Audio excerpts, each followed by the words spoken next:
This story is titled "My Wife Left for a Month-Long Trial with Her Lover," saying she'd choose between us. But I changed the rules, and I did it simple by filing for divorce. I guess I'm writing this because I need to get it out of my system. My name's Mike. I'm 31. And until recently I honestly thought I had my life figured out. I've always been a pretty simple guy, no wild ambitions, no crazy drama, just a steady job as a software developer, a decent house in a quiet neighborhood, and until not too long ago what I believed was a strong marriage with a woman I truly loved. Laura and I met about 8 years ago, and looking back it feels like a lifetime ago. I was 23, fresh out of college, working my first job and pretty clueless about life, and she was 22, working as an assistant at a marketing agency while still trying to figure out her own career path, which, for the record, she never really did and eventually became a stay-at-home wife. We met at a mutual friend's barbecue, one of those casual backyard setups where everyone's holding cheap paper plates and someone's always messing up the burgers, and she was the one who approached me, cracking some sarcastic joke about how I looked like I was strategizing my escape plan. I don't even remember what I said back, but she laughed, and somehow we ended up talking the entire evening. From there, things moved fast. We started dating, and it felt like she brought this spark into my otherwise dull and predictable life. Laura was adventurous and spontaneous, always planning last-minute road trips or dragging me to try some new restaurant she'd read about, while I was the grounded one, figuring out the budget, checking the weather, double-checking the gas tank before we hit the road. It worked, or at least it felt like it did, because we balanced each other out. She brought excitement into my world, and I gave her the stability she said she'd never had in past relationships. 3 years into dating, we decided to tie the knot. The wedding was small, just family and close friends. No giant ballroom or fancy catering because neither of us came from wealthy families. But it didn't matter. After the wedding, we started building a life together, buying a small 2-bedroom house in a quiet suburb. It wasn't the fanciest place, but it had potential. For the most part, things felt stable. I'd go to work, come home, and Laura would usually be in the kitchen or lounging on the couch scrolling through her phone, telling me stories about her day. Back then, she still worked in marketing, so there was always some drama with clients or coworkers, and I'd listen. That was our dynamic. She was the talker with all the stories, and I was the listener. We didn't have kids, but that was a mutual decision.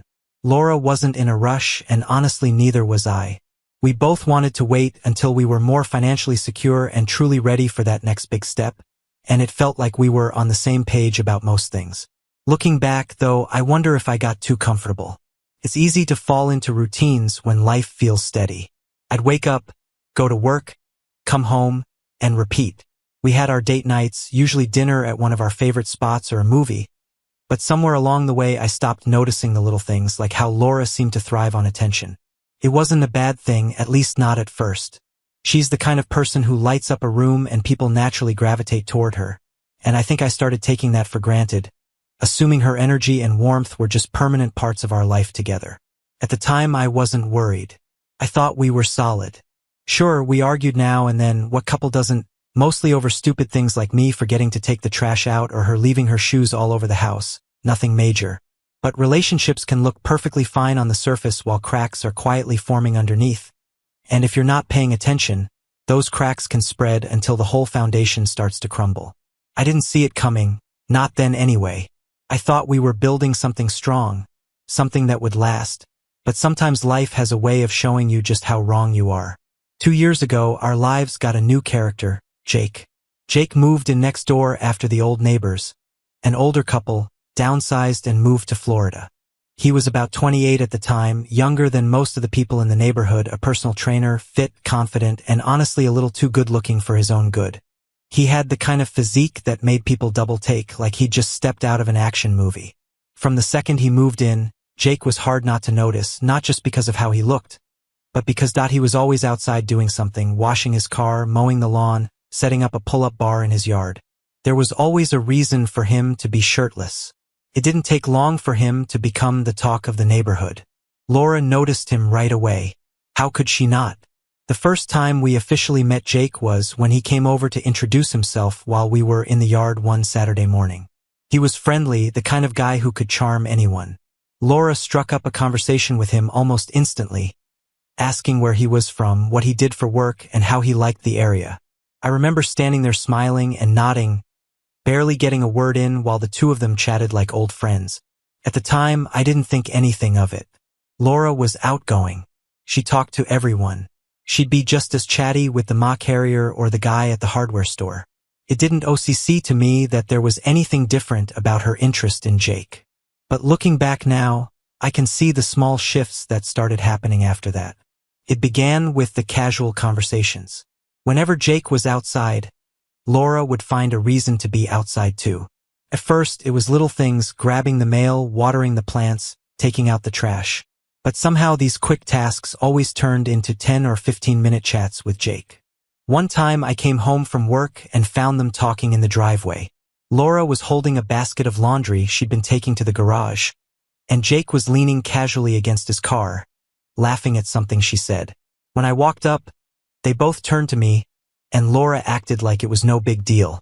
Jake was just telling me about his new gym equipment, she said, like it was the most normal thing in the world. It didn't stop there. A couple of weeks later, Laura decided to bake cookies, something she hadn't done in months. I didn't think much of it until I saw her walking across the yard with a plate of cookies in hand. Just being neighborly, she said when I asked her about it. I shrugged it off. It wasn't unusual for Laura to do things like that. She'd brought brownies to other neighbors before. But then there was the time she bought a new set of workout clothes, bright-fitted leggings and a matching top, not the kind of thing she'd normally wear. I asked her about it, and she told me she was thinking about starting to jog again, to get back in shape, she said. I didn't question it. Laura had gone through fitness phases before, where she'd get excited about working out for a month or two and then lose interest. But this time, her timing was convenient. You see, Jake jogged almost every morning. I'd see him out there, earbuds in, running laps around the block. And wouldn't you know it, Laura decided her new jogging routine would start at the exact same time Jake was out there.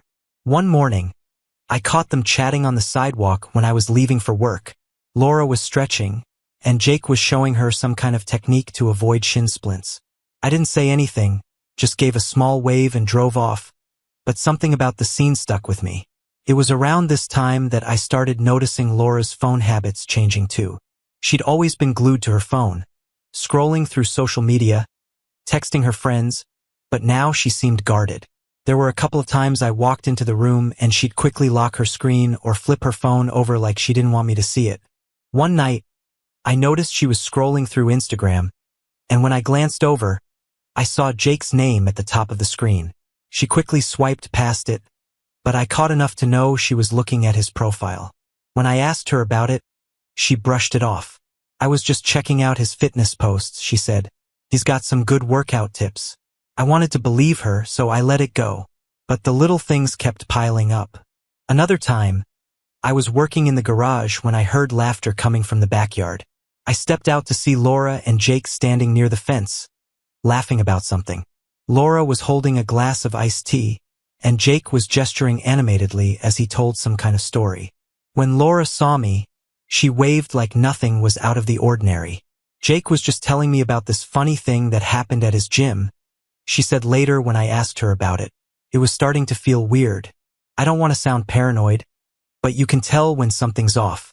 There was this new energy in the way Laura talked about Jake. She'd casually mention things he said or did, like Jake's thinking about getting a dog or Jake recommended this great protein shake. It wasn't what she was saying. It wasn't what she was saying, it was how she was saying it, and then there were the glances, the kind when we were outside and Jake happened to be around, I'd catch Laura stealing little looks in his direction. It was subtle, but once you start noticing it, you can't unsee it. At this point, I still hadn't said anything. Part of me didn't want to believe there was anything to worry about. I trusted Laura. We'd been together for years, and I thought we had a good thing going. But another part of me, the part that couldn't ignore the pattern, was starting to wonder. I decided to keep quiet for now, but I started paying closer attention. If something was happening, I needed to see it for myself.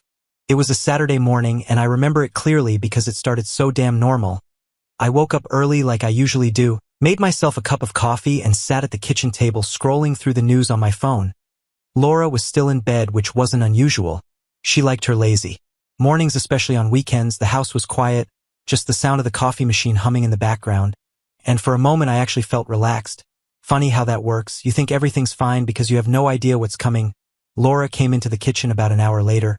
She was in her pajamas, hair still messy from sleep, holding her phone in one hand and rubbing her eyes with the other. She sat across from me at the table, and I could tell something was up right away. She had this Nanus energy about her, tapping her fingers on the table, glancing at her phone like she was avoiding eye contact. "You okay?" I asked, setting my phone down. She nodded quickly, then shook her head. "Actually, no," she said, letting out a deep breath. "We need to talk." Now, anyone who's been in a relationship knows those 4 words rarely mean anything good. My stomach tightened, but I tried to play it cool. "All right," I said, leaning back in my chair. "What's going on?" Laura hesitated, her eyes darting around the room like she was trying to find the right words. Finally, she looked at me and said, "I don't know how to say this, so I'm just going to say it. I think I have feelings for Jake." For a second, I thought I misheard her. What I asked, leaning forward like getting closer would help the words make more sense. She bit her lip, looking genuinely uncomfortable. "I didn't mean for it to happen," she said quickly, like she needed to get ahead of the backlash. "It just happened. I've been spending time with Jake, and I feel this connection, and now I'm confused." Confused. That word hit me harder than anything else. She didn't just say she felt guilty or that it was a mistake. She said she was confused, like this was some kind of dilemma she needed to figure out. I stared at her, trying to process what she was saying. My mind was racing. Was she saying she wanted to leave? Was she asking for a divorce? Was she trying to confess and move on? I couldn't tell, and that made it worse. "So, what does this mean?" I asked finally. "Are you saying you're done with us?" Laura shook her head quickly. "No, not necessarily," she said. I don't know what I want right now. I love you, Mike, I do, but I can't stop thinking about him, and I need to figure out what these feelings mean." I felt like the floor had been pulled out from under me. We'd been together for years, built a life together, and now she was telling me she wasn't sure if she wanted to be with me anymore. It was surreal. I took a deep breath, trying to keep my voice steady. "So what are you saying? You want to take a break?" She hesitated, then nodded. She said, "I need time to figure things out. I was thinking maybe I could take a month to spend some time with Jake and see if there's something real there. If it doesn't work out, then we can focus on us." I blinked, completely stunned by her audacity. "You're serious?" I said, not even phrasing it as a question. Laura nodded, her eyes pleading. "I know it sounds crazy, but I don't want to throw away what we have without being. I don't want to live with regrets, you know." Regrets, that word stuck in my head like a splinter. She was talking about regrets like she was the one risking everything, like my feelings were secondary to her figuring out her life. I sat there staring at her, a mix of anger and disbelief bubbling under the surface. Part of me wanted to blow up, to tell her how selfish she was being, but another part of me, maybe the calmer, more calculating part, decided to stay quiet and let her dig her own hole. "All right," I said finally, leaning back in my chair. Laura blinked, clearly caught off guard. "Wait, really?" "Sure." I said it with a shrug, like it was no big deal at all. "If you think that's what you need, go ahead." Her expression shifted, uncertain, like she couldn't tell whether I was being genuine or sarcastic. "I just think it's the best way to figure out where my heart is," she said cautiously. "Sure," I repeated. "Do what you need to do." Inside, though, I was already done. The second she said she wanted to spend a month with another man, something in my brain flipped like a switch. But I didn't want to show my cards just yet. If she was willing to throw away our marriage for some fantasy with the neighbor, I wanted to see how far she'd take it. Laura let out a relieved sigh, like she'd just been granted permission to do something brave, even noble. "Thank you," she said, reaching across the table to touch my hand. "I know this is a lot to ask, but I really believe it's the right thing for us." I pulled my hand away, stood up, and grabbed my coffee mug. "Sure," I said again, my tone flat. "If that's what you need." She didn't say anything after that. She just sat there, probably trying to process why I wasn't arguing or putting up a fight. But inside, I was already making plans. Over the next few days, Laura packed a small bag. She told me she'd be staying with Jake, and she said it so casually, like it was just another temporary arrangement. She didn't even seem to notice that I wasn't asking questions or pushing back. The day she left, the house felt different.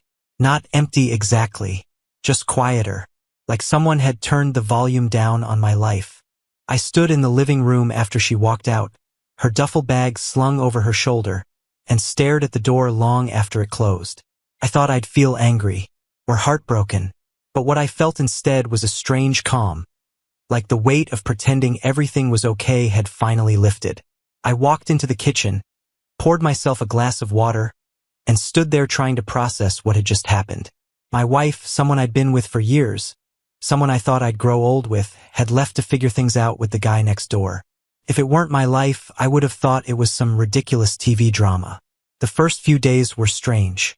I started noticing the small things she'd left behind. Her favorite mug still sitting on the counter. Pair of shoes near the door. A blanket tossed over the back of the couch. I thought about moving them, packing them away, clearing the space. But I decided to leave everything where it was. Not because I missed her. I just didn't want to waste the energy. Instead, I threw myself into work. I took on extra projects to fill the hours. I stayed late at the office, not because I had to, but because I didn't want to come home to that quiet house. When I wasn't working, I started going to the gym. Hard. I hadn't been a regular before, but there was something grounding about pushing myself physically, about feeling the burn in my muscles. It felt like I could sweat out some of the frustration sitting in my chest. Friends began to notice something was off. A couple of them asked why Laura wasn't around. I kept my answers vague. "She's staying with a friend for a bit," I said, trying to sound casual. I wasn't ready to tell the real story yet. My dad was the only person I told the truth to. I called him a few days after she left. The first thing he asked was, "What's wrong?" He's always been able to read me, even over the phone. When I told him what had happened, there was a long pause on the other end of the line. Then he said, "Well, son, I hate to say it, but it sounds like you're better off without her." I didn't know how to respond at first. I expected him to be angrier, or at least ask more questions. But then he said something that stuck with me. "If she doesn't know your worth, why should you wait around for her to figure it out?" He was right. I had spent so much time trying to make sense of Laura's decision, trying to figure out where I went wrong, that I hadn't stopped to ask myself what I deserved. I wasn't just some backup plan. I wasn't an option she could circle back to if things with Jake fell apart. That night, I sat alone in the dark living room, staring at our wedding photo on the mantel. We looked so happy in that picture, so certain about the future we were building. Now it felt like a snapshot from someone else's life, a reminder of everything that had unraveled. By the end of the week, I had made up my mind. I wasn't going to sit around waiting for Laura to make her grand decision. I was going to make my own. The next day, I called a divorce lawyer. Sitting in that lawyer's office felt surreal. I explained the situation, doing my best to keep my voice steady even though part of me still couldn't believe any of it was real. Saying it out loud made it feel both sharper and more distant at the same time. The lawyer listened carefully, nodding as I talked, his expression neutral and practiced, and when I finished he said I was well within my rights to file for divorce, that this kind of situation fell under irreconcilable differences. Hearing those words made something click in my brain. Irreconcilable differences. That's what we had become. Laura and I weren't on the same page anymore, and maybe, if I was being honest, we never really had been. The lawyer walked me through the process, explaining what I needed to do and what to expect, outlining timelines and paperwork like he was describing something routine, something ordinary. By the time I left his office, I felt a strange sense of relief, like I was finally taking control of my own life again instead of waiting around for someone else to decide it for me. Back at home, I started taking small steps to prepare for what felt inevitable. I moved some money into a separate account, just in case things got messy later. I went through the house quietly, mentally dividing up what was mine and what was hers. I didn't touch her things yet. I figured I'd wait until everything was official. But in my mind, I was already rearranging the furniture, already picturing what the house would look like without her in it. The days turned into weeks, and slowly I got used to the quiet. It wasn't as bad as I'd imagined. In fact, it felt kind of peaceful. I didn't have to listen to Laura's constant chatter or get pulled into pointless arguments over whose turn it was to do the dishes. The silence wasn't heavy. It was steady. Meanwhile, bits and pieces of information reached me through the grapevine. A neighbor mentioned seeing Laura and Jake at the park together, looking cozy. Another said they'd spotted them at a cafe downtown. I nodded and smiled when they told me, acting like it didn't bother me at all. But inside, I felt a mix of anger and pity. Anger because she had thrown away everything we built for some fling with a guy who probably wouldn't stick around. Pity because I knew it wouldn't end well for her. Jake didn't strike me as the type to settle down, and sooner or later Laura was going to learn that the hard way. By the third week, I'd stopped checking my phone for messages from her. If she wanted to talk, she knew how to reach me. I wasn't holding my breath. I was done waiting. One night, while cleaning out the garage, I found a box of old photos from when Laura and I first started dating. For a moment, I felt a pang of sadness remembering how happy we'd been back then, how easy everything seemed. But then I thought about all the little red flags I'd ignored over the years, all the times I'd put her needs ahead of mine without even realizing I was doing it. I closed the box and pushed it aside. I didn't need those memories anchoring me to something that was already gone. It was almost exactly a month later when Laura made her grand return. I hadn't heard much from her during her little trial with Jake. The few texts she sent were vague at best. "Hope you're doing okay. We'll talk when I'm back." She didn't give updates. She didn't pretend she was torn.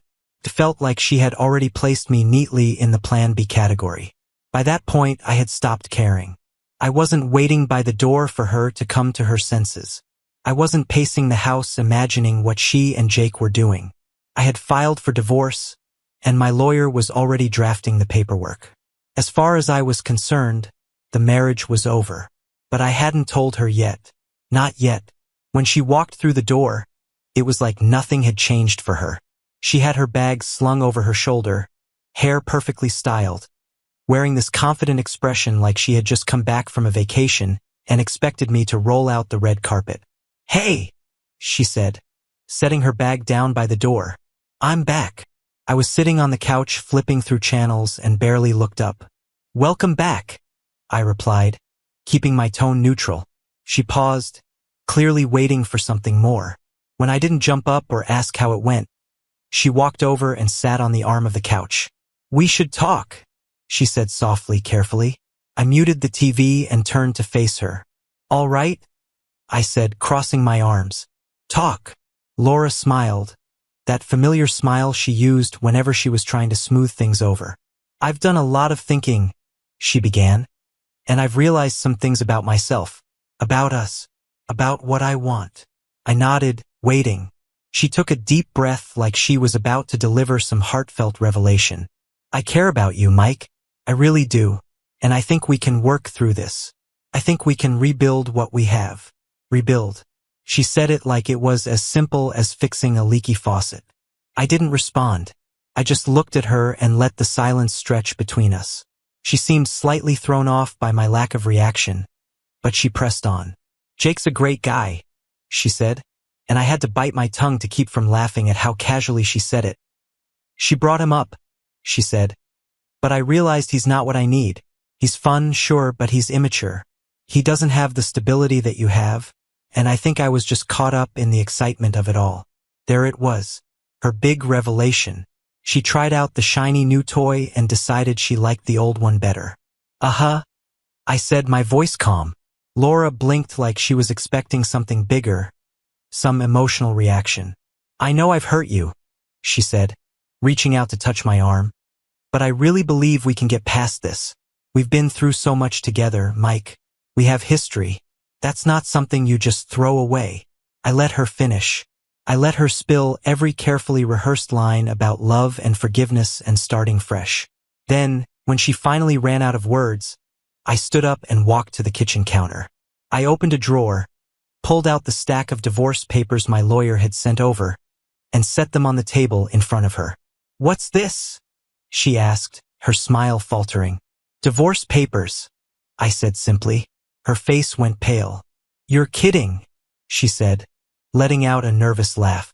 "Nope," I replied, leaning against the counter with my arms crossed. "I'm not kidding." For a moment she just stared at the papers like they weren't real. Then she looked up at me, eyes wide. "You're divorcing me?" "Yeah," I said, steady and clear. "I'm not interested in being your second choice, Laura." Her shock turned to anger in an instant. "Second choice?" she snapped. "That's not what this is." I was confused, Mike. I needed time to figure things out. "And in the process you decided to test the waters with another man," I said calmly. "You left. You walked out on our marriage. And now you're back because it didn't work out with him." Do you honestly think I'm just going to take you back like nothing happened? She opened her mouth to argue, then closed it again, her face flushing red. It's not like that, she said, her voice shaking. I was trying to do the right thing. I didn't want to stay and resent you. I thought, she trailed off, eyes darting around the room. You thought you could have it both ways, I finished for her. She stood up, crossing her arms. You're making a mistake, Mike. We can fix this. I know we can. No, I said firmly. We can't. You made your choice. Now I'm making mine. She looked like she was about to cry, but I didn't let it move me. I had already made up my mind. The rest of the conversation blurred together. She argued, tried to guilt me, brought up our history, the house, even the idea of starting a family someday. None of it worked. Eventually she stormed out. I stood there staring at the empty space she left behind and felt nothing. No sadness, no regret, no second thoughts, just relief. Later that night, I called my lawyer to let him know she'd seen the papers. How'd she take it? He asked. Not great, I said with a faint smirk. Do you want to give her time to process, or should we move forward? Move forward, I answered without hesitation. It wasn't easy standing up to her like that, but it was right. She treated me like an option, like I was a backup plan in case her fling didn't pan out. If she thought I'd accept that, she didn't know me as well as she believed she did. And I knew she wouldn't give up easily. Laura wasn't the type to walk away from a fight, especially not when she felt like she was losing. I had barely sat down when my phone buzzed with a text from her. This isn't over. I stared at the message for a moment, then locked my phone and tossed it onto the couch. She was right. It wasn't over. Not yet. But it would be soon enough. The next couple of days were eventful, to say the least. The following evening she showed up unannounced, banging on the door like she meant to knock it down. Mike, open the door, she yelled. I opened it, keeping my expression neutral. What do you want, Laura? She pushed past me, storming into the living room like she still owned the place. We need to talk, she said, pacing back and forth. You can't just file for divorce without giving me a chance to fix things. I leaned against the door frame, crossing my arms. You had your chance, I said calmly. You made your decision when you left. That's not fair, she shot back, her voice rising. I didn't leave to end our marriage. I left to figure things out, to make sure I wasn't making a mistake by staying. Couldn't help it. A dry laugh slipped out of me. And in doing that, you proved you didn't value what we had, I said. You don't test a marriage by running off to someone else, Laura. That's not how it works. She stopped pacing and turned to face me, her eyes red with frustration. I was confused, she said, her voice cracking. I didn't know what I wanted, but I know now. I want us, Mike. I want to fix this. Too late, I replied, my tone firm. You don't get to come back now just because things didn't work out with Jake. Her face twisted with anger, and she pointed a finger at me. You're being petty, she snapped. You're throwing away everything we built over one mistake. I shook my head, keeping my composure. It wasn't just one mistake, Laura. It was a series of choices. You chose to flirt with Jake. You chose to prioritize your feelings for him over our marriage. And then you chose to leave. Those weren't accidents. They were decisions. She opened her mouth to argue but stopped herself, her shoulders slumping. For the first time, she looked defeated. What am I supposed to do now? She asked quietly. I sighed, feeling a brief pang of pity for her, even after everything she'd done. That's not my problem anymore, I said. You made your choices. Now you have to live with them. She stood there another minute like she wanted to say more, but eventually she turned and walked out without another word. After that, the divorce process moved quickly. At first, Laura tried to drag things out, probably hoping I'd change my mind. She even tried to paint herself as the victim to our mutual friends, telling them I was being cold and unforgiving. My dad, though, was fully on my side. When I updated him, he let out a low whistle. She's got some nerve, he said. But I'm proud of you, son. Standing your ground isn't easy, but it's the right thing to do. Laura's attempts to stall didn't get her far. My lawyer was sharp, and the fact that she'd left to be with Jake made things pretty straightforward. She tried to argue for spousal support, claiming she'd sacrificed her career for the marriage, but the judge didn't buy it. In the end, we reached a fair settlement. She received a small amount of money and some of the furniture she had picked out, but I kept the house and most of my savings. It wasn't perfect, but it was better than I expected. The final hearing felt bittersweet. Sitting in that courtroom, signing papers that officially ended our marriage was surreal. I glanced at Laura a couple of times. She looked exhausted, like she hadn't slept in days. When her lawyer handed her a pen, there was a moment where I thought she might refuse. But she signed. Just like that, it was done. Afterward, she approached me in the hallway. "Mike," she said softly, barely above a whisper, "I'm sorry for everything." I looked at her, searching for the woman I had fallen in love with all those years ago, but all I saw was someone I used to know. "I know you are," I said, "but sorry doesn't fix this." Her eyes filled with tears, and she stepped forward as if to hug me, but I stepped back. "Take care of yourself, Laura," I said before turning and walking away. Every now and then, I'd hear small updates about her through the grapevine. Jake had moved on to someone else not long after she came back. Laura was living with a relative, trying to figure out what to do next, as one mutual friend put it. I didn't feel any satisfaction hearing about her struggles, but I didn't feel sorry for her either. She made her choices. Now she was living with the consequences. One day, I ran into her at the grocery store. Our eyes met for a brief moment, and I could see the guilt written across her face. She gave me a small, awkward wave. I nodded and kept walking. There was nothing left to say. Looking back, I don't regret how I handled things. Laura thought she could have it both ways, that she could leave to explore her feelings for someone else and then return when it didn't work out. But life doesn't work like that. This whole process taught me a lot about myself. I know now that I deserve someone who truly values me, someone who doesn't see me as a fallback option. And if that person is out there, great. If not, that's fine too. For now, I'm focused on rebuilding my life on my terms. Laura's trial run with Jake might have been her attempt at finding clarity, but for me, it was the wake-up call I didn't even realize I needed.